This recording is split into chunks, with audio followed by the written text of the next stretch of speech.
እንደምታወቀው የመስቀል ደመራ በዓል በኢትዮጵያ ኦርቶዶክስ ተዋሕዶ ቤተክርስቲያን በአደባባይ በታላቅ ድምቀት ከሚከበሩ በዓላት አንዱ ሲሆን ይህ የመስቀል ደመራ በዓል በተባበሩት መንግስታት የትምህርት፣ የሳይንስ፣ የባህል ድርጅት ዩኔስኮ በማይዳሰስ ቅርስነት የተመዘገበ እና ከኢትዮጵያ አልፎ የዓለም ትኩረት የሳበ ሃይማኖታዊ፣ ባህላዊ፣ ማህበራዊ መስተጋብር የሚታይበት በመላው የሀገሪቱ ክፍል በባህላዊ አለባበስ ደምቆ በመንፈሳዊ ዝማሬዎች ታጅቦ ብዝሃነትን በሚያንጸባርቅ ኢትዮጵያን በዓለም ፊት ገጽታዋን ከፍ አድርጎ ከሚያሳዩ የአደባባይ በዓላት አንዱ ነው። በዓሉ ፍጹም ሰላማዊ ክብሩን ጠብቆ እንዲከበር ጊዜ ተሰጥቶ በቂ ዝግጅት በሁሉም አቅጣጫ ተደርጓል። የመስቀል ደመራ በዓል በሰላም በትብብርና በሀገር ግንባታ ረገድም ያለው ቦታ ትልቅ ነው። እንደው ለማንሳት ያህል የተወሰኑ ነጥቦችን ብዬ ላጠቃልል። አንደኛው መስቀል የአንድነት ምልክት ነው ስንል ከተለያዩ ክልሎች፣ ባህሎች የመጡ ሰዎች ለማክበር ይሰበሰባሉ። ይህ ደግሞ የአንድነትን ስሜት የሚፈጥር ነው። የመስቀል በዓል ሰላማዊ አብሮ የመኖር እሴቶችን ያጎለብታል ስንል ብዙ ሕዝብን ወደ አንድነት በማምጣት እርስ በርስ መከባበርና እርቅን እና መግባባትን በሁሉም የማህበረሰቦች ዘንድ እንዲኖር የሚያደርግ በዓል ነው። የመስቀል በዓል ከሀገር ግንባታ አንጻር ፋይዳ አለው ስንል እንደ መስቀል ያሉ ሃይማኖታዊ ክብረ በዓላት ብሔራዊ ኩራትን የሚያጎለብቱ፣ ማህበራዊ ትስስርን የሚያጠናክሩ፣ የጋራ ማንነትን የሚያጎለብቱ በዓል ነው።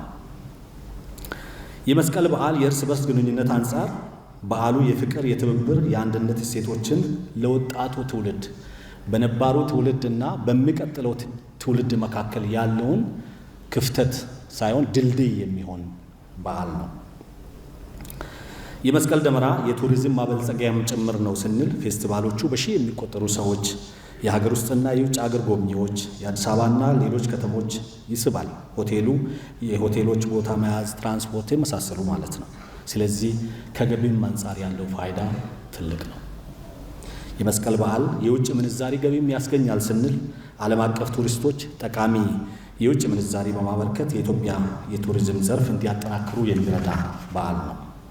የመስቀል በዓል ስራን ለመፍጠርም ጭምር ጊዜያዊና ቋሚ ስራዎችንም ከመፍጠር አንጻር ያለው ፋይዳ ቀላል አይደለም። የመስቀል በዓል ባህልን ከማስተዋወቅ አንጻር ኢትዮጵያ ቀደምት የስልጣኔ ታሪክ ያላት ሀገር ናት። ከእነዚህ ልዩ ሃይማኖታዊና ባህላዊ ቅርሶች ማሳየት በዓለም አቀፍ ደረጃ ገጽታዋን ይገነባል፣ ያሳድጋል። ተደጋጋሚ ጉብኝቶችና የረጅም ጊዜ ቱሪዝም እድገትንም ያበረታታል። በአጭሩ የመስቀል ደመራ በዓል ሃይማኖታዊነቱ እንደተጠበቀ ሆኖ የባህል፣ የቱሪዝም፣ የኢኮኖሚ እድገት አንቀሳቃሽን ኃይል በዓል ነው። በዚህ ልክ ሃይማኖታዊና ትውፊታዊ እሴቱን ጠብቆ እንዲከበር ለማድረግ በየደረጃው ከወረዳ ጀምሮ ሰፋፊ ውይይቶች፣ ምክክሮች ሲደረጉ ቆይተዋል። በአጠቃላይ በውይይቶቹ ለበዓሉ ስጋት ሊሆኑ ይችላሉ የተባሉ ታሳቢ ችግሮች በየደረጃው ተለይቶ እንዲፈቱና ትኩረት እንዲያገኙ ተደርጓል። ክቡራትና ክቡራን፣ በመጨረሻም በዓሉ በዚህ ሳምንት በታላቅ ድምቀት የሚከበር በመሆኑ የዛሬው መድረክ የማጠቃለያ የውይይትና በዓሉን አከባበር አስመልክቶ ከሚመለከታቸው አካላት የመጨረሻ አቅጣጫ የሚሰጥበት በመሆኑ በድጋሚ እንኳን ደህና መጣችሁ እያልኩኝ በዓሉ ሃይማኖታዊና ትውፊታዊ እሴቱን ጠብቆ ፍጹም ሰላማዊ ሆኖ እንዲከበር እንደተለመደ ሁሉ ትብብራችሁን አጠናክራችሁ እንድትቀጥሉ በጉባኤያችን ስም አክብሮታዊ ጥሪዬን አቀርባለሁ። አመሰግናለሁ።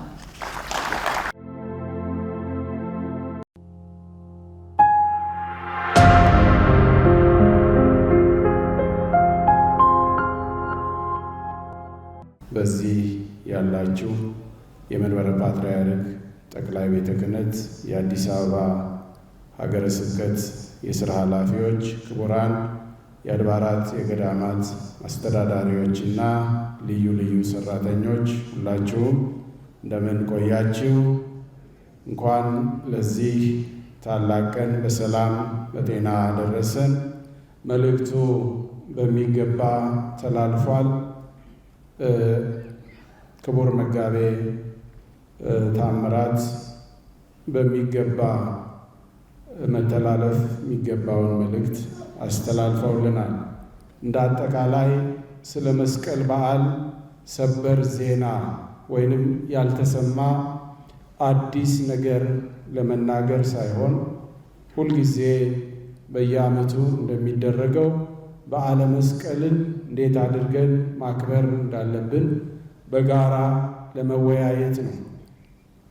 እንደሚታወቀው መስቀል የሰላም በዓል ነው።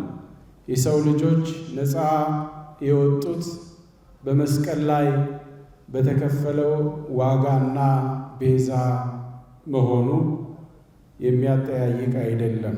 መድኃኒታችን ኢየሱስ ክርስቶስ የሰው ልጅ ለ5500 ዘመናት በባርነት ከኖረበት የኃጢአት ቀንበር ነፃ የወጣበት የተፈታበት በመስቀል ላይ የተካስንበት በደም ዋጋ ተከፍሎ ወደ ገነት የገባንበት የምስራች የሚበሰርበት ዕለት ነው። ለዘመናት ባሪያዎች ሆነን ኖረናል። የሰይጣን ባሪያዎች፣ የዲያብሎስ ባሪያዎች ሆነን ኖረን ከአቤል ጀምሮ በቤተ መቅደስ እስከ ሞተው እስከ በራኪው ልጅ እስከ ዘካርያስ ድረስ ብዙ ደም ፈሷል። የብዙ ሰዎች ደም ፈሷል። ኮርማዎች ታርደዋል። ዋኖሶች፣ የርግብ ጫጩቶች፣ ሌላው በጉ ላሙ ተሰውቷል። የዚህ ሁሉ ደም ሊያድነን ስላልቻለ በመስቀል ላይ አንድ ደም መፍሰስ ነበረበት። ወደሙ ለእግዚእነ ኢየሱስ ክርስቶስ ያነጽሐን እምኩሉ ኃጢአት፣ የልጁ የክርስቶስ ደም ከኃጢአት ሁሉ ያነጻል ተብሎ እንደተነገረው የልጁ የክርስቶስ ደም በመስቀል ላይ ፈሰሰ። ያ የፈሰሰ ደም ዓለምን ሁሉ ያነጻ፣ የዓለም ሁሉ ኃጢአት ያጠበ፣ ነፃ ያደረገ፣ ቅዱሳን ያደረገ፣ የመንግሥቱ ወራሾች ልጆች እንድንሆን በሙሉ አፋችን አባ አባት ብለን እንድንጣራ ያደረገልን ታላቅ ዋጋ የተከፈለው በመስቀል ላይ ነው። መስቀል ኃይልነ፣ መስቀል ጽንዕነ፣ መስቀል ቤዛነ፣ መስቀል መድኃኒተ ነፍስነ የምንለው መስቀል ቤዛ የነፍሳችን መድኃኒት እያል የምንጸልየው የምንናገረው በመስቀል ላይ የተሰቀለውን ክርስቶስ መድኃኒታችንን የድንግል ማርያምን ልጅ በማሰብ ነው። ስለዚህ ይሄ መስቀል ተቀብሮ በኖረበት ለዘላለም ሲኖር ቆይቶ ለዘመናት በንግሥት እሌኒ ምክንያት ተቆፍሮ የወጣበት የድል በዓላችን የሚከበርበት የሚበሰርበት ዕለት በመሆኑ በመላው ዓለም ያሉ ኢትዮጵያውያን፣ ኤርትራውያን፣ ሌሎችም በድምቀት የሚያከብሩት ታላቅ የነፃነት የክብር በዓል ነው። ይህንን በዓል ክቡራን በተለይ አድባራት የገዳማት አስተዳዳሪዎች በእያንዳንዳችሁ ስር ብዙ ምዕመናን ስላሉ ሁልጊዜ መስቀል የሰላም ምልክት መሆኑን በማብሰር በሰላም በፍቅር በአንድነት እንዲከበር በተለይም ደግሞ እንደተነገረው በዓለም ድንቃ ድንቅ መዝገብ የተመዘገበ በዩኔስኮ መዝገብ ላይ የሰፈረ ታላቅ በዓላችን በመሆኑ ይህንን በዓል በሰላም በአንድነት እንድናከብር ሁላችንም የራሳችንን ጥንቃቄ አድርገን አሻራችንን እያሳረፍን በድምቀት በሰላም እንድናከብር ጥሪያችሁን እንድታስተላልፉ ልናስገነዝብ እንወዳለን። ቅድም እንዳልኩት በየዓመቱ እንደሚደረገው አዲስ ነገርን ለመናገር አይደለምና በሰላም በአንድነት በፍቅር እጅግ ሰላማዊ በሆነ መልኩ ሕዝቡ በፍቅር በዓሉን እንዲያከብር፣ ምክንያቱም የፍቅር አምላክ ክርስቶስ ያሳየን ይህንኑ ነውና በዚሁ መልኩ እንድናከብር ሁላችሁም ለዚህ በዓል በአንድነት ሆነን ጥሪያችንን እንድናስተላልፍ ለማሳሰብ እወዳለሁ። እግዚአብሔር ከሁላችን ጋር ይሁን። ይቆየን።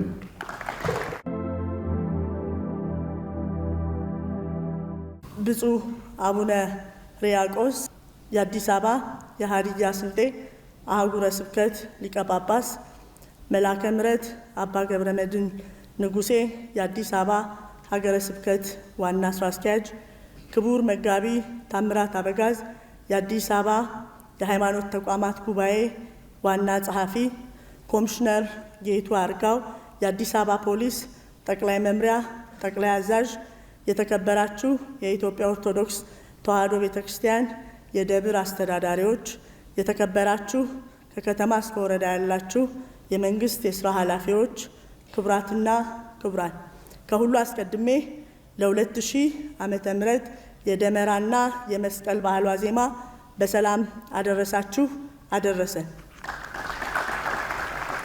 ክቡራትና ክቡራን፣ ኢትዮጵያ በርካታ ብሔር ብሔረሰቦችና ሕዝቦች መኖሪያ፣ የብዝሃ ሃይማኖቶች ማደሪያ፣ የአብሮነትና የመቻቻል ካስማ እንዲሁም በትብብር ብልጽግና እውን ለማድረግ የምትታትር የብዝሃ ጸጋ ምድር ናት።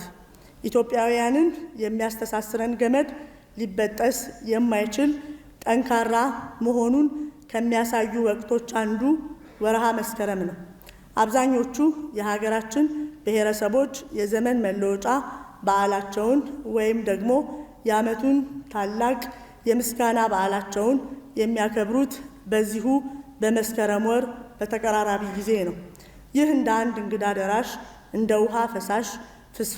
ውሃ ፍሳሽ በድንገት ወይም በአጋጣሚ የሆነ አይመስልም። መነሻው አንዳች የጋራ ሐሳቤ እንዲኖረው ይጠቁመናል። በተለይም አሮጌው አልፎ የአዲስ ዓመት ብርሃን ሲበራ በሀገራችን ኢትዮጵያም ሆነ በከተማችን አዲስ አበባ አያሌ የሆኑ ሕዝባዊና ሃይማኖታዊ ክብረ በዓላት ይስተናገዳሉ። ለአብነትም አሸንዳ፣ ሻደይ፣ ሶለል፣ ጎቤና ሸኖዬ፣ የመስቀል ደመራና ኢሬቻ ክብረ በዓላት ለሀገራችን ልዩ ድምቀት ይፈጥራሉ። በሕዝቦች መካከልም ወንድማማችነትን መንፈስ ያጎለብታሉ። ክቡራትና ክቡራን፣ የለውጡ መንግስታችን እነዚህን መሰል ጠቃሚ ሃይማኖታዊ በዓላት እሴቶቻቸውንና ትውፊታቸውን ጠብቀው ከትውልድ ወደ ትውልድ እንዲሸጋገሩ ከህዝብ ጋር በመተባበር አብሮ እየሰራ ይገኛል። ደመራ፣ መስቀል የምስጋና፣ የመታደስ፣ የመሰባሰብ፣ የብርሃን ምልክቶች ናቸው። በእነዚህ በዓላት ወቅት አዲስ ተስፋ ይሰነቃል፣ የተጣላ ይታረቃል፣ የተራራቀ ይቀራረባል፣ ፈጣሪም ይመሰገናል። የመስቀልና የደመራ ሃይማኖታዊ ባህል በዩኔስኮ የተመዘገበ የዓለም ሀብትና የማይዳሰስ ቅርስ ነው። ከሁሉ በላይ ሃይማኖታዊ ስነ ስርዓቶቹ የኢትዮጵያን የበለጸገ ብዝሃነት ማሳያ፣ ሀገራችን ኢትዮጵያ ሀገር በቀል እምነቶችና ጥንታዊ ሃይማኖቶች ተቻችለው አብረው የሚኖሩባት የብዝሃን ምድር መሆኗን በዓለም አደባባይ ይመሰክራሉ። ክቡራትና ክቡራን፣ ዘንድሮ የሚከበረው የመስቀል ደመራ ሃይማኖታዊ በዓል ልዩ የሚያደርገው የታላቁ ህዳሴ ግድብ በተመረቀ ማግስት መሆኑ ነው። ህዳሴ ግድብ ለኢትዮጵያውያን የኤሌክትሪክ ማመንጫ ፕሮጀክት ብቻ አይደለም። ህዳሴ የባዳን ቀረርቶና ሽለላ በኢትዮጵያውያን ጀግንነት ትብብር ድል የተደረገበት፣ በዜጎች እልህና ቁጭት የተሳካበትና በራስ አቅም የማልማት ሕያው ምስክር ነው። በውጭ ባዳዎች እና የእነሱ ተላላኪ በሆኑ ባንዳዎች የተቀነባበረውን የህልውና አደጋዎች ቀልብሰን በቀጠናችን የማይደፈር ሀገራዊ ቁመና መገንባት መቻላችን ነው። ይህም ከጊዜ ወደ ጊዜ እየተሻሻለ የመጣው የፖለቲካ መረጋጋት፣ በራስ አቅም የማዳበሪያ ፋብሪካ ለመገንባት የወጠንበት፣ የተፈጥሮ ጋዛችንን በራሳችን አቅም ለመጠቀም ውጤቶች ማስመዝገብ በጀመርንበት ማግስት በዓሉ የሚከበር መሆኑ ልዩ ያደርገዋል። ክቡራትና ክቡራን፣ የሃይማኖት ተቋማት የሀገርና የሕዝብ አንድነት መሰረት የሆኑ የአብሮነት ገመዶችን እንዲጠናከሩ እየሰሩ ነው። አብነታዊ ማሳያዎቹን ወስደን ብንመለከት በ2017 በጀት ዓመት የተከበሩ በሚሊዮኖች አደባባይ ወጥተው የሚያከብሯቸው ሃይማኖታዊ በዓላት የሆኑት የደመራ መስቀል በዓል፣ የመውሊድ በዓል፣ የከተራና የጥምቀት በዓል የተለያዩ ዓለማዊ አህጉራዊና ሀገራዊ ከተማዊ ሃይማኖታዊ ጉባኤዎች እና ኮንፈረንሶች ሃይማኖታዊ እሴቶቻቸውን ጠብቀው ያለምንም የጸጥታ ችግር እንዲያልፉ ጉልህ ሚና ተጫውተዋል። ለዚህም ከተማችንና ቢሮአችን ልባዊ ምስጋና ያቀርባል።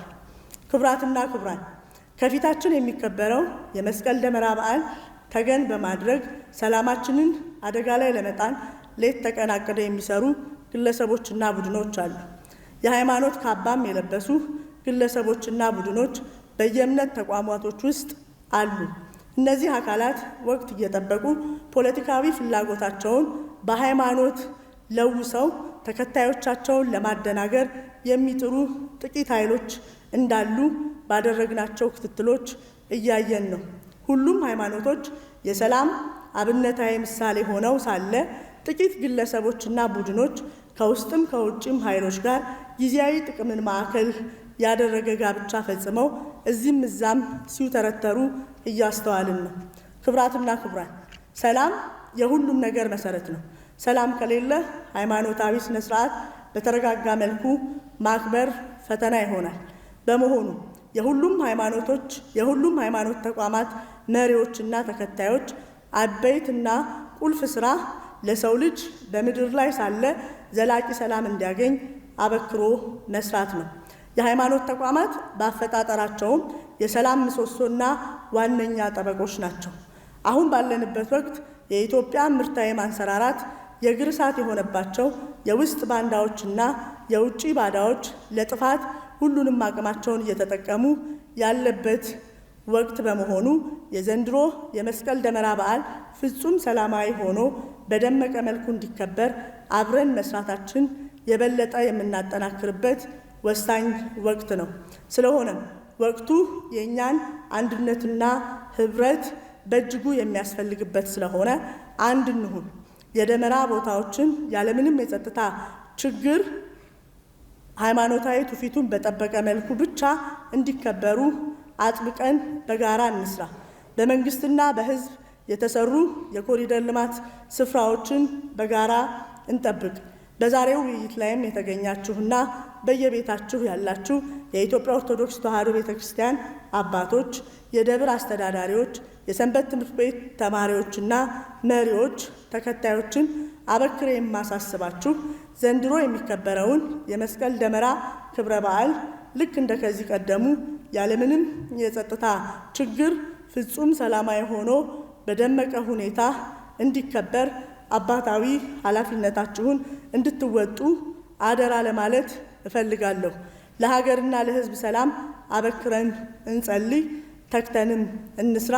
በድጋሚ እንኳን ለመስቀል ደመራ በዓል ዋዜማ በሰላም አደረሳችሁ አደረሰን። ኢትዮጵያ በልጆቿ ጥረት ታፍራና ተከብራ ለዘላለም ትኑር። አመሰግናለሁ።